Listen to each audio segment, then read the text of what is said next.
Yeah, this is a poem that began thinking about actually a poem by Adam Gianelli.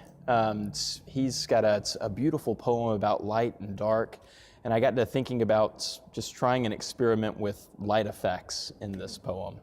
And so started trying to just play with some sort of light image, and knew that I wanted to put it in the shape of a sonnet. That I was working on a series of sonnets that are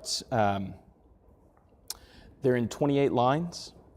Each couplet is 5 beats long, but what would be a single line in a sonnet has been broken into a pair of lines. So I was trying to get more rhymes per square inch in a poem, I guess. And that one way I could do that would be to get maybe 2 rhymes per line as opposed to 1. And by breaking the line, I could kind of highlight some of those rhymes that would have been buried a little bit in the interiors of lines. So it was a poem that began thinking about light effects and trying to play with that in this highly concentrated rhyming form. Gosh, I don't know. I think it's probably some of both. That sometimes I begin a poem with a metaphor, might be the way that a poem starts. But more often, I think that I'm experimenting with metaphors as I go. That I've got some idea that feels like it wants figurative description in some way. And there's a Tony Hoagland essay called, I think it's called "'Tis Backed Like a Weasel." It's about the process of making metaphor. And he gives us this image. It's a metaphor of someone reaching into a sack they can't see what's in there. They pull out something. They know they want a metaphor. They pull something out and see what it is.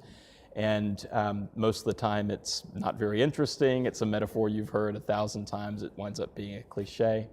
I think that's a lot more of what I wind up doing. I feel that the inclination to look for a metaphor, and I try to make something that will be interesting, and often it isn't. I keep trying, yeah. Yeah, I do think that's a challenge. I rarely have deadlines for my own poems, so it's easy to tell them, they can wait till tomorrow or something, but I've got a deadline that I need to hit for as an editor. So it's easy to let my own poems wait while I do the thing that has to be done by a certain deadline. I have a pretty regular writing practice, though. I have young children, so our house is very noisy a lot of the time. I get up at 5 and can usually work from 5 to 7 before they wake up.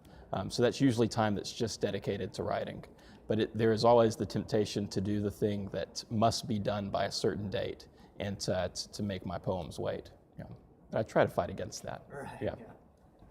I think this is maybe not just advice for newer poets, but advice that I'm trying to follow myself these days, is to be more comfortable experimenting with a poem that I've never tried before, a kind of poem, or a breed of image, or a way of speaking, a fresh idiom, or something like that.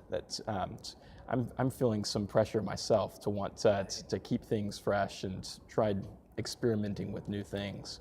And I guess in my own students, I'm seeing some reluctance to do that. They get something right, and they want to keep doing the thing that they got right the first time.